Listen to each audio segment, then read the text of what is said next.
everyone. I wanted to do like a vlog where I speak about my breastfeeding journey. I'm sorry if you can hear anything.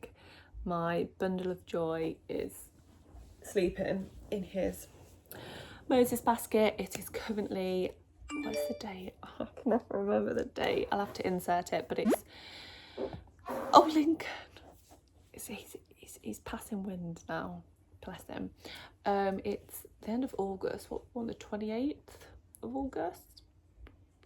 No, 29th. No, 28th. No, 28th? Yes, 28th of August. So it's Thursday the 28th of August today, while it's late. And I'm sure it's, sorry about the appearance, but my appearance will change throughout the video because it's going to be a few parts. I'm going to, whenever I've got time, speak about my journey and just add it into this vlog. So I'm currently 6 weeks and 2 days postpartum, and it has been a wild journey. If you can hear anything licking, it's this one in the background licking her feet. But yeah, and it's 9 p.m. Marcus is in the shower. He's just come back from baseball. I feel like I need a shower, but I feel like Lincoln's going through a phase where he struggles to be put down at the moment. So I just feel really grim, but Marcus just had baseball, so he needs to have a shower and then I can go for a shower. But I thought I would just, while I've got a bit of time, sit down and speak to you about something that's actually weighed very, very heavy on my heart, because breastfeeding for me has been, I'm going to say, quite traumatic because of the issues I've had since. So breastfeeding was a non-negotiable for me while I was pregnant, and when Lincoln was born I was very adamant that he was going to be breastfed, along with me expressing and like pumping for Marcus to also have that quality time with Lincoln, because I found I believe that is very important for your partner to also have that quality time. And I didn't want to take that away from Marcus. He also really wanted to be able to feed Lincoln. So I was very much like, okay, I'll breastfeed throughout the day and I'll pump, and then Marcus very kindly does the night feeds, and he does the feeds in the day if I'm not around or things like that. But in hospital, I would say my overall experience of being pregnant for the 9 months, and then my hospital experience, my C-section, was outstanding. Like, I can't tell you how supported I felt throughout the pregnancy, and the good experience I had with my C-section, the doctor, everything everything was just amazing. And I know a lot of people can't say that, and I feel that I'm so grateful of the experience I had, especially as I weren't planning on having like a C-section. I always wanted a natural birth, and that wasn't really an option for me. So yeah, but in the hospital, I don't know if it's because Lincoln came 3 weeks early or it was a C-section, but I found my milk did not come in obviously straight away. It took a while, and so I was hand expressing I think it's called the colostrum. I hope that's right. But it's basically very important, and it's so much nutrients for a newborn. So I was having assistance with doing that from the midwives, and that was brilliant. But it come to, I think it was like a few hours after having Lincoln. He was born at 6:09, and I think it was the afternoon, and I couldn't get any colostrum out, and it was stressing me out. And then the midwife came around and was very short with me and basically said, well, you need to give him a bottle then, don't you? And like, from my point of view, I 100% knew that my baby, obviously he needs to be fed, but I felt that midwife could have supported me, hand expressing, to get even some of the nutrients out to give him, and then I could have topped him up with a bottle. And that's sort of point one where it went downhill, because I then stayed one night. I was down to stay 3, but I got the option to go after 24 hours, probably a bit longer, and I did. I went,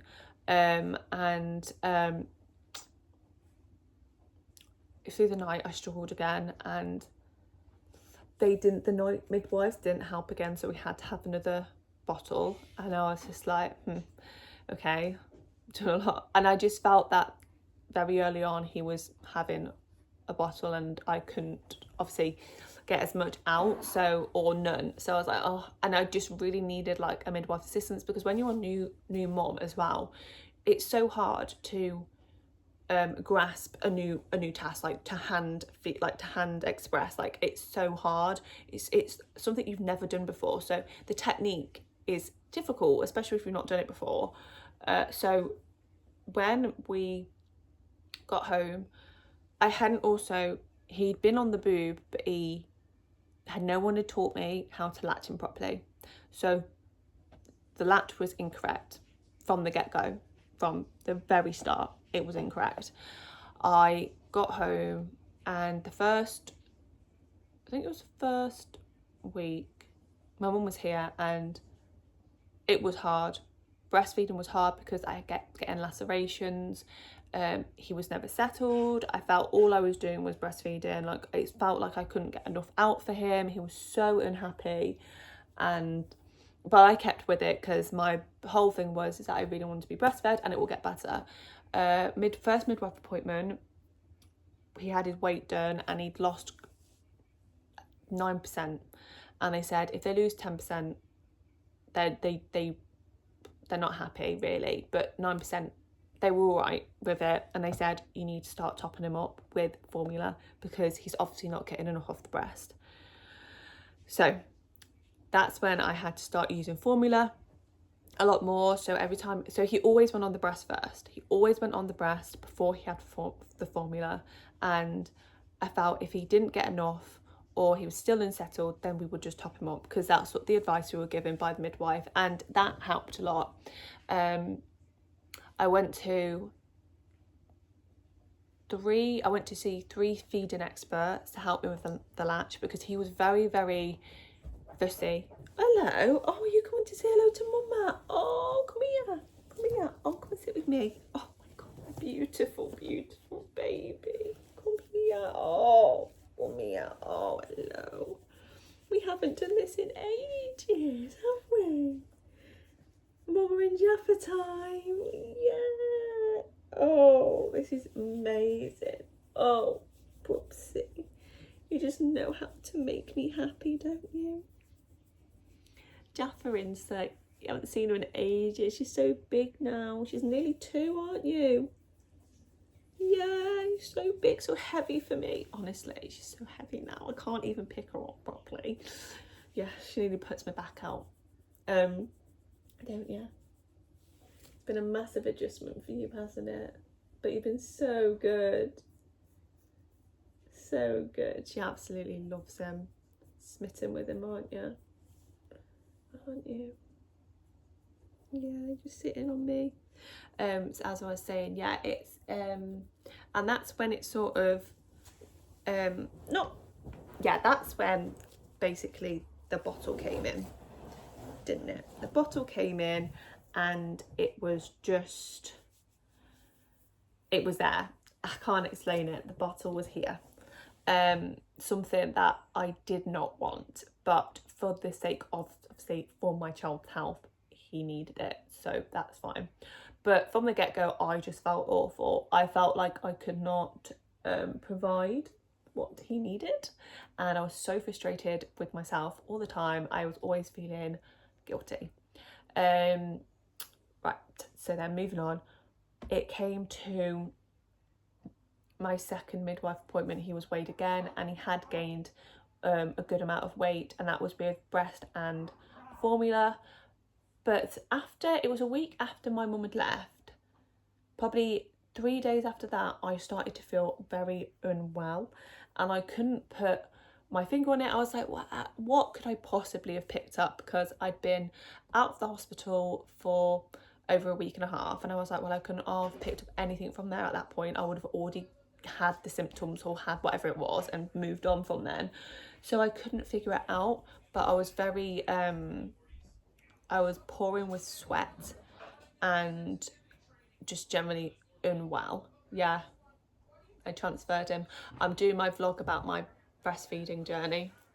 Yeah, I'm on the mastitis part, but I was pouring with sweat one day. Like, I can't tell you how much sweat. It was disgusting, to the point where I would get up off the sofa and there was me wet and I was on the sofa. It was like absolutely disgusting, and I'd never ever felt like that in my life. I'd never experienced anything like it, and I was just like, that's just so odd. And I felt really, really run down. I was just not right, but I couldn't put my finger on what it was. So what was it? I think we gave it 24 hours, and then we messaged, well, Marcus actually messaged our midwife to say that I wasn't well, to the point where I couldn't even pick up Lincoln. I couldn't pick him up. I was on the sofa, sleeping, sweating, had no appetite, and I just had no energy. So I just was so upset as well, because I just physically couldn't hold my child. My midwife said it could be a few things, but the first thing she said was she thought it was mastitis, but she asked me to check my breast and they didn't have what she thought would be on the breast at the time. But then that evening I'd gone to bed and I had the indents and the redness on both breasts that she'd told me to look for. So actually she came out the next day because she had another midwife appointment and actually checked me out, and she did confirm it was mastitis. I'd never heard of it before. Basically, it's an infection in the breast, and you need to get it treated. I was on antibiotics. I was on probably one of the lower doses, because I was still breastfeeding Lincoln at that point, but less and less because I was so unwell. Even on the antibiotics, I had the first course was 10 days. I was still so unwell, sweating, on the sofa all the time, not being able to do anything. Marcus had to take time out of work, be at home. I just at times couldn't get out of bed. I had no appetite or anything like that. And then I'd done that course of 10 days of antibiotics and I still weren't well. And on top of that, I found out I had another infection, which was thrush in the breast, which is in the milk sort of thing. My milk was infected, and also I'd given that thrush to Lincoln, and it's like thrush in the mouth. And I was gutted. I felt so bad, like it was just another thing. So Lincoln was then being treated for that, and I was being treated for thrush in the breast on top of the mastitis and my milk being infected. Because I got it tested, because I'd been to the doctors and they wanted to see me again, and they'd done a test, had to express my milk. So that was that, and I was then on stuff for that. But by that point, I was still so unwell that I, at that point, weren't breastfeeding. I was expressing, like I was happy to express, but I was sweating that much that I couldn't hold Lincoln. I couldn't have him close to me. I couldn't have anyone close to me. I wasn't even getting out of bed. So I was just expressing as much as I could to at least give him my breast milk. But when they said the milk was infected, I had to stop, and the milk was basically just being poured down the sink, which was heartbreaking. I then, at that point, stopped breastfeeding, and because I was just too unwell for the mastitis and the thrush, and went on to another round of antibiotics, which was a really high dose of 7 days. That I completed that for 7 days, still very unwell, hadn't budged the symptoms or anything like that, and went on a third round of antibiotics for another 7 days. By that point, I went to see another doctor, because I was still very unwell, to the point where I was in that much pain I couldn't get out of bed. I couldn't make it to a doctor's appointment once because I was hunched over holding my breast, because the pain was like something I've never experienced before, obviously, but it was the most, it was so bad. I just can't even describe it. It was just so bad. It was like piercing through the nipple, like someone like taking a knife and just pushing it through my nipple from my back. That's, I can only describe the pain like that. And then the mastitis anyway was just always painful, and I was just constantly sweating. I feel like I sweat a stone daily off me. It was just so bad. And then on top of that, I was obviously still recovering from a C-section, which is a major surgery. And then I was seen by the doctor, and she said to me she was not happy with the look of my left breast because it had developed like a mass. And that's something you never want to really hear. And so then she said to me, she was examining me, and she was the first doctor that actually examined my breasts, not just looked at them. She actually examined them and, you know, done what I felt should have been done a while ago, and actually sat me down and said, I need to refer you to the breast cancer clinic in Wythenshawe, which was a bit of a shocker. But this clinic doesn't just address cancer, it addresses everything sort of wrong with the breast, any like abscess, cysts, anything like that, lumps, bumps, anything. It's not just cancer. But obviously hearing that isn't the nicest thing. It kind of took me back by surprise. She was just not happy with how abnormal the left breast was to the right, even though both breasts had mastitis. So I went to that appointment, which was on, I can't remember, it was a couple of weeks ago now, when I went to my first appointment, and they got me in. She got me in. I had that appointment, it was like a 4-day turnaround. I was shocked at how quick it was. So I went with my dad came with me. I went with my dad, and just for like moral support, because Marcus obviously couldn't come because of Lincoln and like feeding times and things like that. And I went for an ultrasound. There was like no clogged milk ducts. Like everyone was telling me it's going to be a clogged milk duct, it's going to be a cyst, it's going to be abscess. And I was just so convinced that it wasn't. I was like, I just don't think it is, because there was a lump where the mastitis was, but that was the only lump I could feel. And I was constantly trying to check for lumps and bumps and things like that, and like feeling for clogged milk ducts or anything like that. But I couldn't feel anything. So I was like, I just don't think it's any of them. And it wasn't any of them. So the doctor said to me, he felt that the mastitis actually was gone, and that I didn't have an infection anymore, and that he asked me to stop after this round taking the antibiotics, because he felt there wasn't an infection there, and that he was actually more concerned about the mass that was on the left breast. So the next thing was he'd made another appointment, and I went back the following Tuesday, basically a week later, and he wanted me to be seen by an abscess specialist. So I did. I just had that appointment because it's Thursday, and I had the appointment on Tuesday, and it actually went really well. She again examined both breasts and was feeling and was like, there's definitely not an abscess. She felt that this lump area mass was going to go by itself.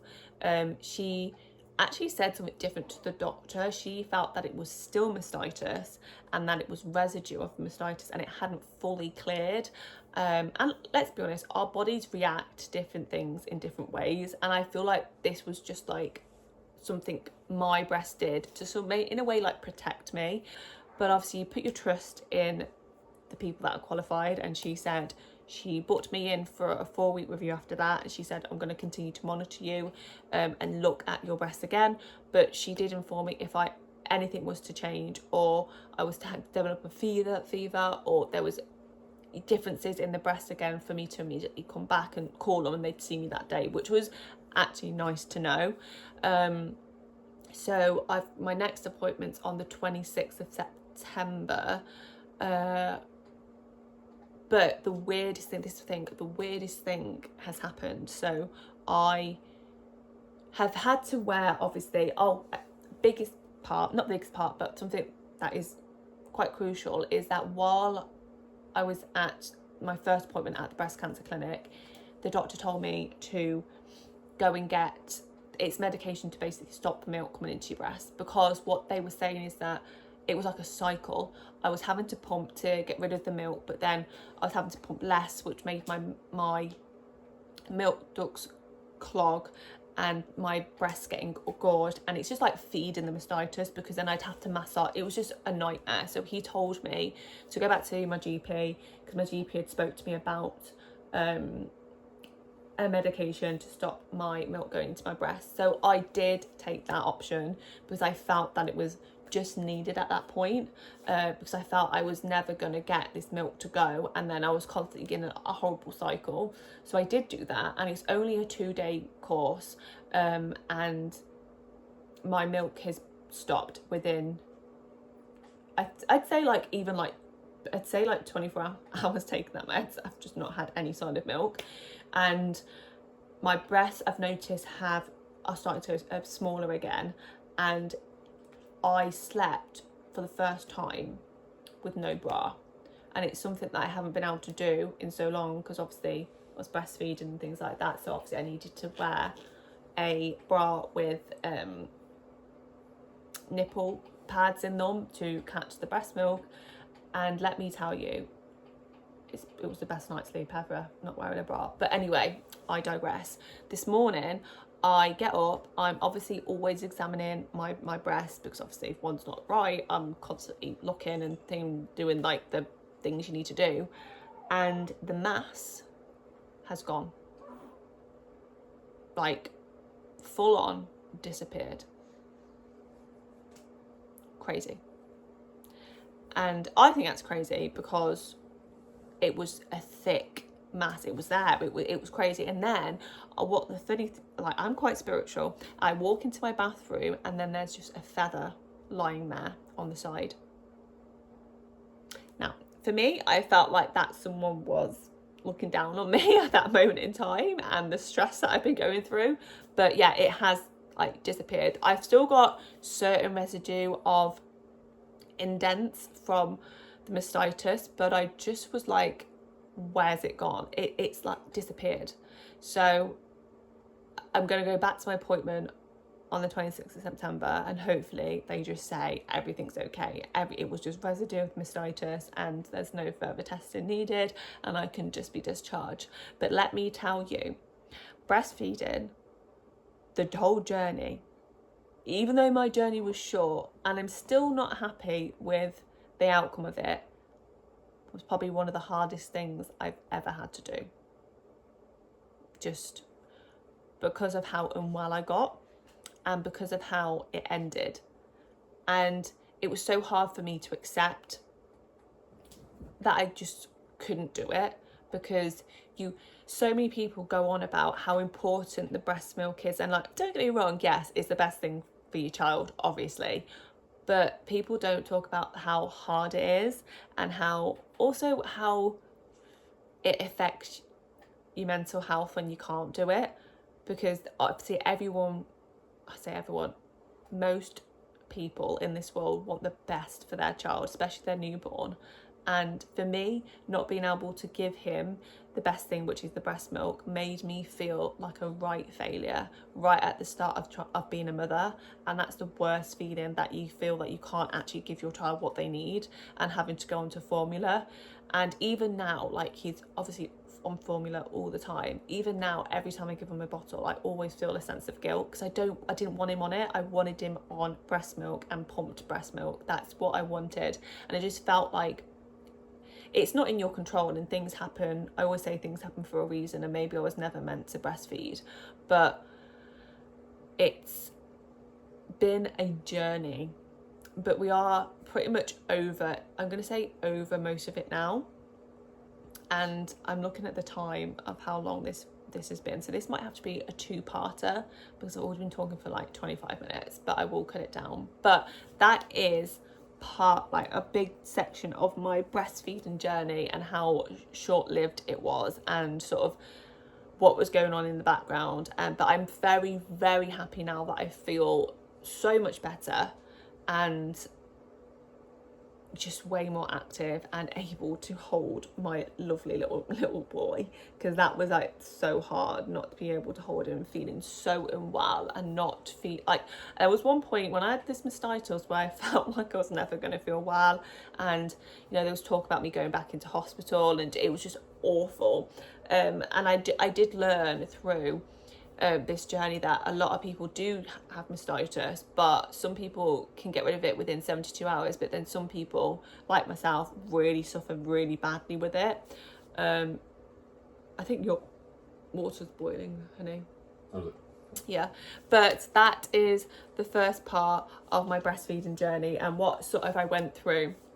He is now formula fed and he's very happy, don't get me wrong. He's gained so much weight, which is the main thing. He's fed, he's happy, and he's gained so much weight, which is what we like to hear. I went to my last health appointment and he was on, what was it, the 50th percentile? Yeah, like he was smack bang where he needs to be. Smack on the average. Yeah, he's so content, and let me just say, he likes his milk. Honestly, that boy is like, oh my god. If you do not feed him within like seconds of him waking up and wanting to be hungry, it's like he goes into a hangry, tiny, cute little gremlin. Yes. Anyway, that's the vlog over. I wanted to do that, talk to you about that for a very long time, but I hope you're all well. I hope you have all enjoyed it. Remember to like and subscribe, and I'll see you all very soon.